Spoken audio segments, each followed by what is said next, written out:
Halo, sahabat planologi. Selamat datang di Plano Information. Nah, pada kali ini kita dari kelompok 1 Teknik Planologi kelas C dalam mata kuliah Teknik Komunikasi akan menjelaskan sebuah isu pembangunan menarik nih teman-teman. Sebelumnya, di sini saya akan memperkenalkan anggota dari kelompok 1, yaitu Galang, Irham, Adam, Galendra, Laurencia, dan Fadilah. Pada kali ini, kita dari kelompok 1 akan membahas mengenai isu pembangunan Tol Solo-Jogja. Pengertian jalan tol. Di Indonesia sering digunakan secara bergantian dengan jalan bebas hambatan, atau dapat diartikan sebagai suatu jalan yang dikhususkan untuk kendaraan bersumbu dua atau lebih berupa mobil, bus, truk, dan bertujuan untuk mempersingkat jarak dan waktu tempuh dari satu tempat ke tempat lain. Fungsi dari jalan tol itu sendiri adalah untuk memperlancar lalu lintas di daerah yang telah berkembang, meningkatkan pelayanan distribusi barang dan jasa guna menunjang pertumbuhan ekonomi, meningkatkan pemerataan hasil pembangunan dan keadilan, serta meringankan beban dana pemerintah melalui partisipasi penggunaan jalan. Dan selanjutnya, materi akan disampaikan oleh teman-teman saya sebagai berikut. Pembangunan tol Solo-Jogja merupakan salah satu pembangunan kota dalam bidang mobilitas dan transportasi. Pembangunan tol Solo-Jogja dirasa penting karena dapat membantu masyarakat melakukan mobilitas dengan cepat dan efektif. Percabangan dari jalur jalan tol Semarang-Solo bertemu dengan jalur jalan tol Jogja-Bakwen dan bertemu juga dengan jalur tol Jogja-Kulon Progo yang nantinya akan terus menyambung ke arah barat di wilayah Jawa bagian selatan. Pembangunan jalur jalan tol Solo-Jogja ini ditargetkan pembebasan lahan pada tahun 2021 sampai dengan 2022, pengerjaan konstruksi pada tahun 2023 dan 2024, dan difungsikan pada tahun 2025. Dalam pembangunan tol Jogja-Solo akan melewati 11 kecamatan di Kabupaten Klaten, yang mana terdapat pro dan kontra dalam proses penegosiasiannya karena melewati wilayah terdampak berupa pertanian produktif sekitar 375 hektar.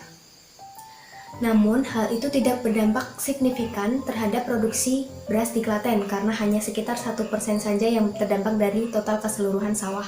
Dalam pembangunan ini, banyak masyarakat yang pro karena dinilai lebih menguntungkan karena harga sawah bisa mencapai 5 kali lipat dari harga normal.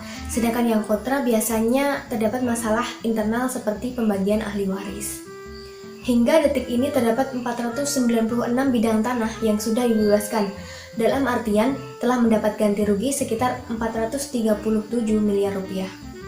Seperti salah satu desa yang terdampak pembangunan ini, Desa Mendak, Kabupaten Klaten, yang mana menanggapi pembangunan tol Jogja-Solo ini dengan baik. Berikut ini wawancara kelompok kami dengan Kepala Desa Mendak. Rencana strategis nasional ini apakah benar-benar bisa membuat Indonesia itu semakin maju? Kalau menurut saya dengan adanya tol Solo Jogja ini, kami pikir juga sekarang saya pribadi juga kebetulan lama di Jakarta 23 tahun.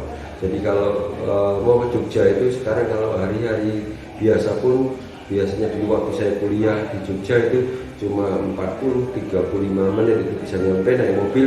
Sekarang ini 2 jam belum tentu sampai. Artinya masyarakat di wilayah Solo Jogja ini sudah meningkat taraf hidupnya dengan adanya mempunyai mobil yang sangat banyak sekali. Bahwasanya mobil bukan merupakan kebutuhan mewah, tapi merupakan kebutuhan sehari-hari. Jadi sudah seperti barang biasa yang diperlukan sehari-hari. Jadi dengan adanya pembangunan tol itu, saya pikir nanti juga transportasi antara Solo Jogja juga akan lebih cepat, lebih lancar, dan mungkin juga mengurangi kecelakaan juga kepadatan yang ada di jalan biasa Solo Jogja seperti itu. Iya, betul. Dari wawancara Kepala Desa Mendak, pembangunan tol Jogja-Solo tidak ada penolakan atas laga itu sendiri.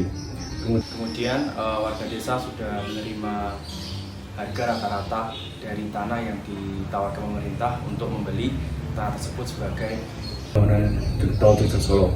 Kemudian dalam hal ini Desa Mendak bahkan menjadi garda terdepan dalam pembangunan tol Jogja-Solo ini, dan dengan adanya pembangunan tol Jogja ini diharapkan juga dapat meningkatkan taraf hidup warga di sekitar Desa Mendak juga.